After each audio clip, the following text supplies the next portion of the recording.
Dans la vie, on connaît parfois des déceptions.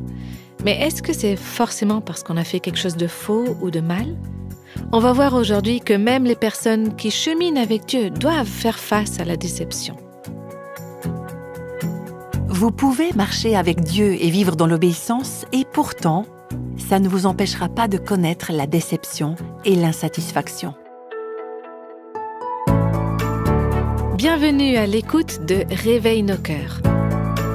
Nous commençons aujourd'hui une nouvelle série nommée « Un portrait d'Élisabeth ». Si vous l'avez avec vous, je vous encourage à prendre votre Bible ou à suivre avec moi le texte sur une application et on va lire ensemble le premier chapitre de l'Évangile de Luc.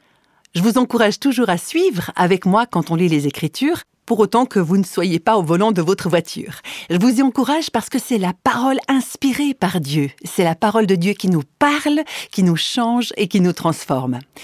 Aujourd'hui, on va s'immerger dans le premier chapitre de l'Évangile de Luc. Et j'aimerais que vous puissiez en faire l'expérience par vous-même, que vous laissiez l'Esprit de Dieu parler à votre cœur, tout comme il m'a parlé à moi à travers ces textes. Alors, j'aimerais prier avec vous. Seigneur, ouvre nos oreilles, ouvre nos yeux et ouvre notre cœur. Merci parce que ta parole est magnifique, elle est merveilleuse, elle est puissante, qu'elle puisse se répandre, prendre racine en nous et produire beaucoup de fruits pour ta gloire durant ce podcast aujourd'hui. Nous te prions au nom de Jésus. Amen. Il y a certaines personnes qui ne lisent le premier chapitre de l'Évangile de Luc qu'au moment de Noël. Alors pourquoi le lire à un autre moment de l'année ?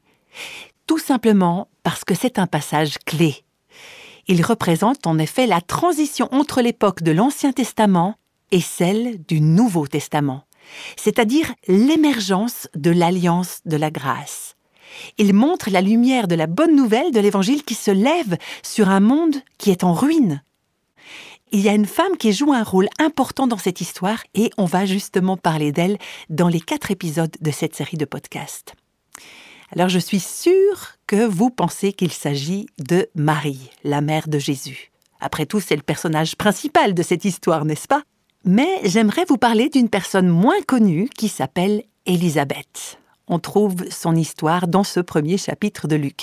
En fait, c'est le seul passage des Écritures où Élisabeth est mentionnée. Seulement là. Aujourd'hui, on va étudier ensemble seulement le début du chapitre, les versets 5 à 7, qui nous donnent des informations sur le contexte et la vie d'Élisabeth. Donc, on va lire ces 3 versets et les examiner ensuite phrase par phrase. Du temps d'Hérode, roi de Judée, il y avait un sacrificateur nommé Zacharie de la classe d'Abia. Sa femme était d'entre les filles d'Aaron et s'appelait Élisabeth. Tous deux étaient justes devant Dieu, observant d'une manière irréprochable tous les commandements et toutes les ordonnances du Seigneur. Ils n'avaient pas d'enfants parce qu'Élisabeth était stérile et ils étaient l'un et l'autre avancés en âge. Je m'arrête là. Avant de voir en détail l'histoire d'Élisabeth, j'aimerais vous donner un petit peu de contexte. La première phrase nous donne l'arrière-plan historique et politique de cette histoire qui se déroule au temps de Hérode, roi de Juda. Il s'agit d'Hérode le Grand, qui a régné de l'an 37 avant Jésus-Christ à l'an 4 avant Jésus-Christ. Et même s'il s'appelait Hérode le Grand, il n'avait rien de glorieux. En fait, c'était un tyran, c'était un homme cruel. Il avait été choisi par Rome, c'était un peu un gouverneur fantoche, sans parler de sa santé mentale qui laissait vraiment à désirer. Et l'histoire rapporte qu'il a eu 10 femmes et qu'il en a fait exécuter au moins une. Et quand son fils a conspiré contre lui pour l'empoisonner, il s'est arrangé pour le faire mettre à mort. Après la naissance de Jésus, c'est ce même Hérode qui a ordonné le massacre de tous les bébés, les petits garçons âgés de moins de 2 ans, à Bethléem. Il a fait ça pour protéger son trône. Et il a souillé le pays des Juifs en construisant de magnifiques temples païens remplis d'idoles sur tout le territoire de Juda. Et ça a conduit à des années de peur, de haine, de décadence et de corruption, non seulement du côté du gouvernement romain, mais aussi parmi le peuple juif. La religion, et il suffit de voir le comportement des prêtres dans les évangiles, était devenue une mascarade.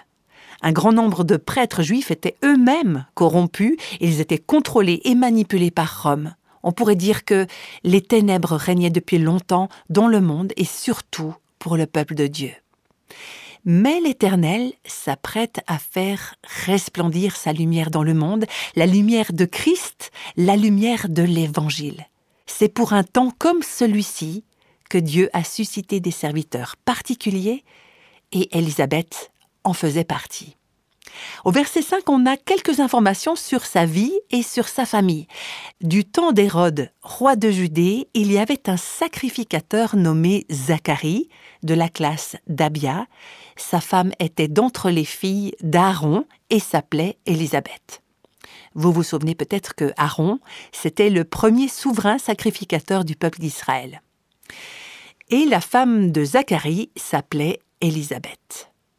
Élisabeth et Zacharie, son mari, représentaient les rares croyants fidèles du peuple de Dieu. Ils étaient très différents du reste de la population de cette époque. Zacharie était sacrificateur. Zacharie signifie « Dieu se rappelle ». Et ce nom, il est vraiment incroyable étant donné le contexte de l'histoire. Parce qu'entre la fin de l'Ancien Testament et le début du Nouveau, il y a eu 400 ans de silence. 400 ans durant lesquels Dieu n'a pas parlé. En tout cas, il n'y a aucun texte de cela. Alors le peuple de Dieu aurait facilement pu se dire « Dieu a oublié, il nous a oubliés, il a oublié ses promesses ». Pourtant, c'était pas vrai. Dieu n'avait pas oublié. Dieu se souvient toujours. Seulement, il n'a pas la même notion du temps que nous. Et rien ici-bas, rien sur cette terre ne peut contrer ses plans éternels. Pensez-y un instant. Avant même la venue du Christ sur cette terre, avant même le début de cette histoire que nous sommes sur le point de lire, les parents de Zacharie avaient appelé leur fils « Dieu se rappelle »,« Dieu se souvient ». Pourtant, ses parents vivaient justement à cette période sombre, cette époque où Dieu avait l'air de les avoir oubliés. Ils ne pouvaient pas savoir ce que Dieu se préparait à faire. Et pourtant, ils avaient appelé leur fils Zacharie. Dieu se souvient. Et de son côté, la femme de Zacharie s'appelait Élisabeth. Élisabeth, c'est la version grecque d'un prénom hébreu de l'époque de l'Ancien Testament, Élishéba. C'est le nom de la femme de Aaron, le premier souverain sacrificateur, l'ancêtre de Zacharie et de l'Élisabeth de notre histoire. Elle s'appelait donc Élishéba, c'est le nom hébreu, qui veut dire le serment de Dieu, la promesse de Dieu. Ou encore, suivant les traductions, « Mon Dieu a juré ». Les parents d'Élisabeth avaient bien conscience de la fidélité de Dieu. Leur fille en est la preuve. La parole de Dieu est puissante, elle est digne de confiance. Dieu n'oublie pas ses promesses. Et les parents d'Élisabeth ont montré leur confiance en lui en appelant leur fille Élisabeth. Voilà, nous avons donc Élisabeth, issue d'une longue lignée de prêtres qui remonte jusqu'à Aaron et qui est mariée à un homme également issu d'une grande famille de prêtres. Et tous les deux, tant le mari que la femme, avaient grandi dans la connaissance de la parole de Dieu et de ses promesses. Et leur prénom même leur rappelait cela. Le verset 6 nous donne aussi une description étonnante de leur parcours spirituel. Tous deux étaient justes devant Dieu, observant d'une manière irréprochable tous les commandements et toutes les ordonnances du Seigneur. On lit donc qu'ils étaient tous les deux justes devant Dieu. Or, il n'y a qu'une façon d'être juste devant Dieu, c'est par la foi. C'est pas du tout par leur propre justice. C'est la justice que Dieu leur avait accordée, parce que tous les deux croyaient fermement en sa parole et leur cœur était bien disposé envers lui. Leur mode de vie, leurs habitudes quotidiennes étaient la preuve même de leur foi et de leur justice. Le verset dit qu'ils observaient tous les commandements, c'est-à-dire la loi morale de Dieu, et qu'ils respectaient toutes ses ordonnances, c'est-à-dire les lois cérémonielles, et on en trouve beaucoup dans l'Ancien Testament. La parole de Dieu régissait tous les aspects de leur vie, les petites choses comme les grandes, bref, tout. Ils prenaient tout cela très au sérieux. Mais c'est surtout Dieu qu'ils prenaient au sérieux. Zacharie et Élisabeth étaient sur la même longueur d'onde. Et vous savez, il n'y a pas de mariage plus heureux que quand les deux conjoints respectent et honorent l'Éternel Dieu. Quand ils l'adorent et qu'ils marchent dans ses voies avec confiance. C'est peut-être pas votre cas.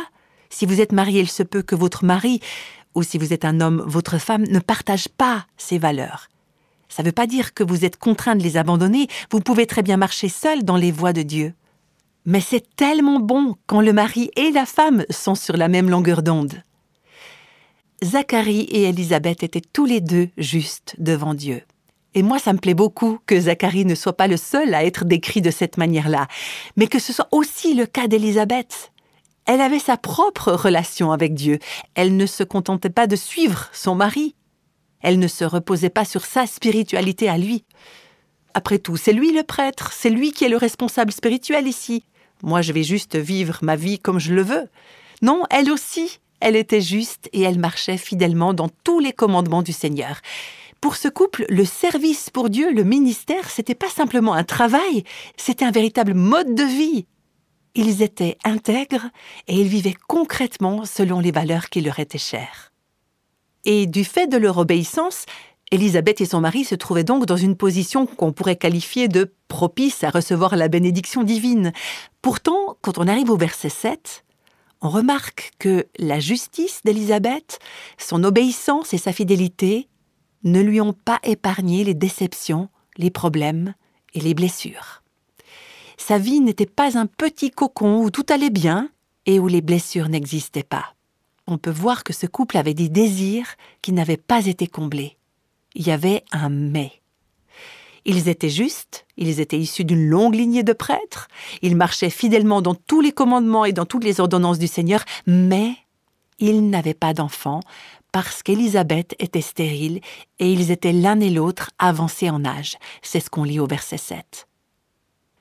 Cette phrase avait de quoi désespérer, surtout pour une femme qui vivait à cette époque-là. Ça représentait de longues années d'attente, d'espoir différé, de déception, mois après mois, année après année, décennie après décennie. Au verset 13, on n'y est pas encore arrivé, on verra qu'ils avaient prié, Élisabeth et Zacharie. Ils avaient fait savoir au Seigneur ce qu'ils voulaient, ce qu'ils désiraient. Mais leur situation n'avait pas changé. Et pour couronner le tout, ils étaient tous les deux avancés en âge. Vous remarquerez que c'est mentionné 3 fois dans ce chapitre. Ils étaient vieux, c'est bien ce que ça veut dire. Ils étaient vieux et ils avaient dépassé l'âge d'avoir des enfants. Élisabeth était stérile. Ce mot vient d'un mot hébreu, stéira, qui ressemble beaucoup au mot français terre. Stéra peut désigner la terre, une terre infertile, désertique, aride. Et ça veut dire aussi incapable de produire des fruits. Improductif, incapable de produire une descendance. Certaines de ces descriptions traduisent peut-être ce que vous ressentez en ce moment de votre vie. Improductive, stérile, morne, sans vie. Ça peut s'appliquer lorsqu'on ne peut pas avoir d'enfants, mais également dans de nombreux autres domaines. Peut-être que vous vous sentez stérile dans vos relations avec les autres, peut-être que vous avez une santé qui vous limite et vous ne pouvez pas servir le Seigneur comme vous l'aimeriez. Vous savez, récemment, j'ai rencontré plusieurs femmes atteintes de la maladie de Lyme, une maladie qui leur impose pas mal de contraintes et de limitations au quotidien. Peut-être que vous vous sentez infructueuse sur le plan financier et que votre budget est tellement serré que vous avez du mal à joindre les deux bouts. Peut-être que vous combattez le découragement ou la dépression et que vous vous sentez vide à l'intérieur. Peut-être que votre passé vous a laissé stérile. Et vous ressentez de la culpabilité ou de la honte, et vous pensez que vous ne pourrez pas vraiment servir Dieu, ou vous n'avez peut-être pas l'impression d'être productive parce qu'en ce moment vous êtes débordé avec des enfants en bas âge, ou encore que vous vous occupez de vos parents âgés. J'ai des amis avec lesquels j'ai travaillé, on a été impliqués ensemble dans ce mouvement de réveil spirituel pendant des années, et puis ensuite ces femmes ont dû s'occuper de leur maman, veuve, atteinte de la maladie d'Alzheimer, pendant plusieurs années, des années difficiles, et c'était pour elles une période infructueuse, stérile. Elles avaient eu, par le passé, un ministère florissant, et là, elles se retrouvaient comme coincées, en tout cas d'un point de vue humain, à devoir s'occuper de leur maman. Peut-être que vous vous sentez infructueuse, comme dans les situations que je viens de décrire, mais votre cas est peut-être encore complètement différent. Et alors que je méditais sur ce passage de l'évangile de Luc, j'ai pensé aussi à l'ordre donné par Dieu à Adam et Ève dans le premier chapitre de la Genèse, au verset 27, quand il est dit « Dieu créa l'homme et la femme, il les bénit et il leur dit « Soyez féconds, multipliez, remplissez la terre ». Mais là, dans l'histoire d'Élisabeth, On a une femme, et peut-être que vous vous identifiez à elle, une femme qui ne pouvait même pas répondre à cet appel divin. Et si, comme le dit la Bible, les enfants sont une bénédiction du ciel, alors pourquoi est-ce que Dieu l'empêchait d'en profiter? Aujourd'hui, il y a beaucoup de femmes qui choisissent de ne pas avoir d'enfants, mais du temps d'Élisabeth, ne pas en avoir, c'était considéré comme un châtiment divin. Une punition pour un péché caché, c'était considéré comme un reproche. Et on verra cela dans la suite du chapitre. C'était une honte, une stigmatisation sociale, c'était humiliant. Et sans compter qu'Élisabeth et Zacharie n'auraient jamais d'héritier. Leur nom de famille allait donc se perdre. Avant eux, il y a eu d'autres couples qui avaient connu cette expérience, notamment dans l'Ancien Testament. Il y avait Abraham et Sarah, Anne et Elkana, Jacob et Rachel, toutes des personnes qui désiraient avoir des enfants et honorer l'Éternel avec leur descendance, et pourtant, Dieu les a fait attendre bien longtemps avant de leur répondre. On a lu ensemble que Élisabeth et son mari étaient justes. Mais dans l'Ancien Testament, Dieu avait pourtant promis que les justes allaient prospérer. Alors à cette époque, les enfants étaient un bon moyen de montrer qu'une femme était prospère et féconde. Mais dans notre histoire, voilà qu'Élisabeth est stérile et qu'elle est âgée. Est-ce que ça veut dire que Dieu n'a pas tenu sa promesse? Est-ce qu'Élisabeth allait lui faire confiance, alors qu'elle ne semblait pas du tout prospérer et porter des fruits comme elle le désirait? Et en plus de ça, Dieu avait promis qu'un jour une femme allait enfanter le Messie, qui allait racheter le peuple de ses péchés. Alors les femmes juives, du moins les fidèles croyantes, espéraient toutes être l'heureuse élue. Mais la pauvre Élisabeth ne pourrait jamais être choisie, elle le savait bien. Elle n'avait aucun espoir que la situation s'améliore un jour. Elle savait bien que son mari et elle n'auraient pas d'enfants. Alors elle aurait très bien pu se sentir mise de côté par Dieu et vouloir obtenir des explications de sa part. Mais tout cela n'a aucunement ébranlé sa foi et sa confiance en lui. Elle a continué à lui obéir, parce qu'elle ne le servait pas par intérêt, mais elle le servait parce qu'il est Dieu et qu'il est digne de notre confiance et de notre adoration. Ce que Élisabeth ne savait pas à l'époque, c'est que si Dieu lui avait refusé un enfant jusque-là, c'est qu'il avait une bonne raison. En effet, il voulait montrer que cette naissance avait quelque chose d'extraordinaire. Mais il fallait attendre le bon moment. Alors après avoir perdu tout espoir d'avoir un jour un enfant, Élisabeth va découvrir que Dieu allait lui en accorder un pour montrer que cette naissance était vraiment extraordinaire. Écoutez bien, vous pouvez marcher avec Dieu et vivre dans l'obéissance, et pourtant, ça ne vous empêchera pas de connaître la déception et l'insatisfaction. La Bible dit qu'Élisabeth était juste, mais qu'elle était stérile. Elle marchait fidèlement dans tous les commandements et toutes les ordonnances du Seigneur, mais elle était stérile. Vous pouvez très bien être juste et ne pas avoir d'enfant. Vous pouvez très bien être juste et rester célibataire.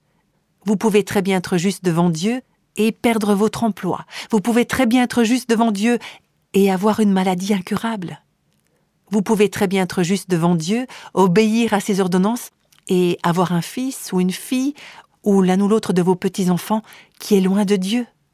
Vous pouvez très bien être juste devant Dieu et avoir un conjoint qui ne partage pas votre foi en lui. Vous pouvez très bien être juste devant Dieu et devoir faire face à des situations difficiles et douloureuses. Il y a quelques années, j'ai eu l'occasion d'assister à une commémoration avec Robert, mon mari. L'homme à qui on rendait hommage ce jour-là avait habité avec sa famille dans notre région pendant longtemps. Je le connaissais assez bien, on avait un contact professionnel, on avait fait des affaires ensemble. C'était quelqu'un qui était bien connu pour son amour pour Dieu et pour son engagement à son service. Il s'appelait Charles Wesco et avec sa femme Stéphanie, ils étaient mariés depuis 14 ans. Dieu les avait bénis en leur donnant 8 enfants et ils avaient une entreprise dans la région. Et je me souviens très bien quand Charles m'avait dit quelques années auparavant « Je crois que le Seigneur me pousse à quitter notre entreprise et à partir comme missionnaire en Afrique, au Cameroun. » Et en famille, ils ont passé près de 2 ans, je crois, tous les 10, à parcourir le pays dans un petit camping-car. Ils voyageaient pour expliquer ce que Dieu leur avait mis à cœur et ils levaient des fonds pour pouvoir partir comme missionnaires là-bas. Dieu a répondu à leurs prières Ils étaient prêts, le jour du départ est arrivé, et leur église et leur famille leur ont dit au revoir. Ils étaient tous les deux issus de grandes familles de pasteurs. Ils me rappelaient un petit peu Zacharie et Élisabeth, sauf que dans leur cas, ils avaient 8 jeunes enfants. Ils ont donc bouclé leurs valises et ils ont pris l'avion pour le Cameroun.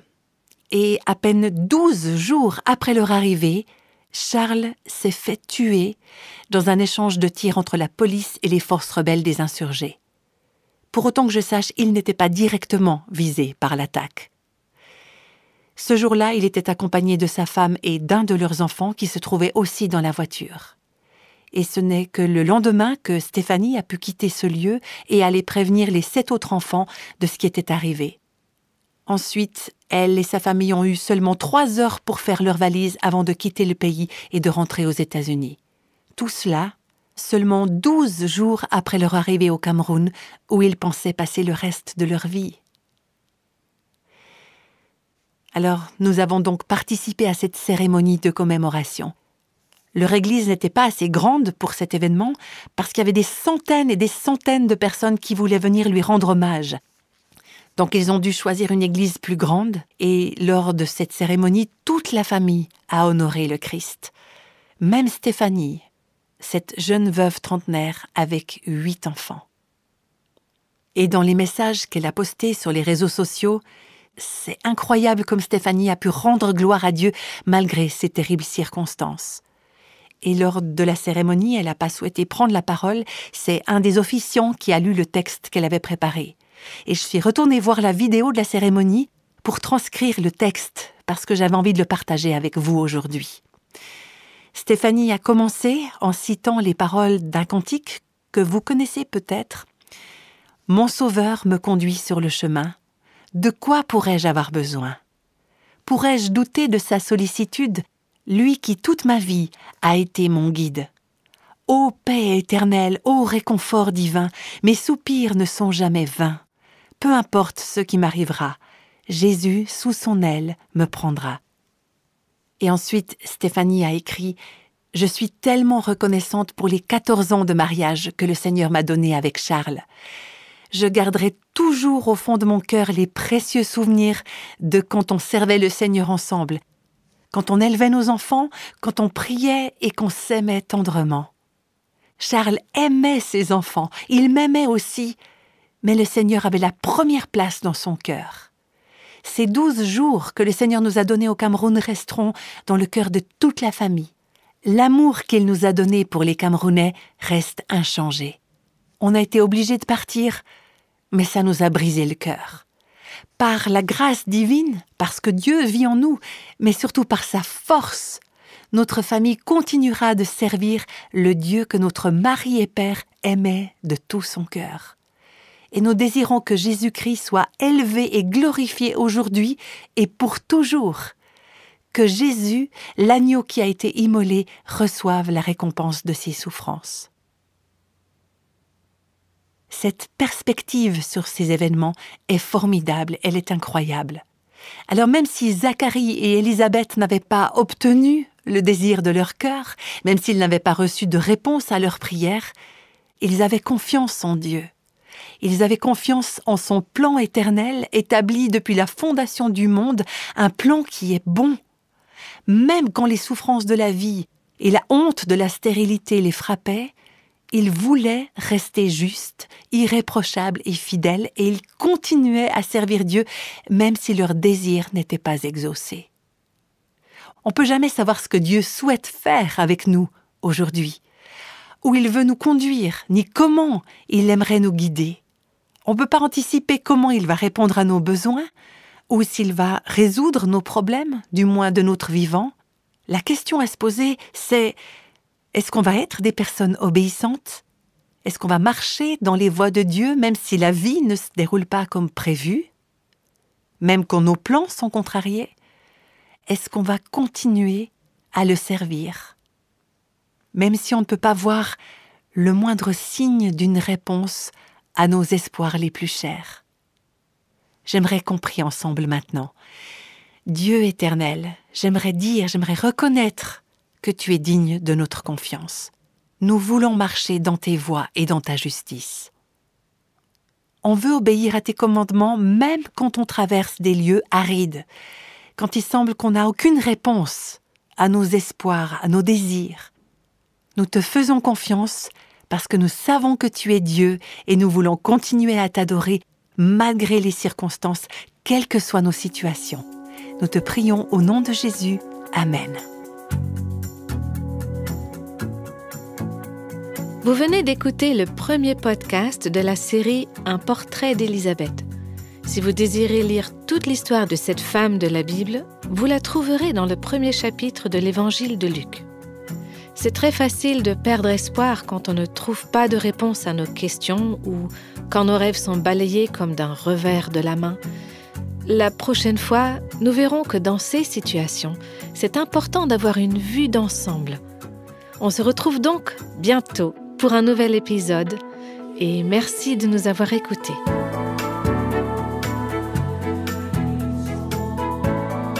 Tous les extraits de la Bible sont tirés de la version second 21. Réveille nos cœurs est le ministère francophone de Revive Our Hearts, initiative de Life Action Ministries avec Nancy DeMoss Wolgemuth. Avec les voix de Christine Raymond et Jeannette Kosman.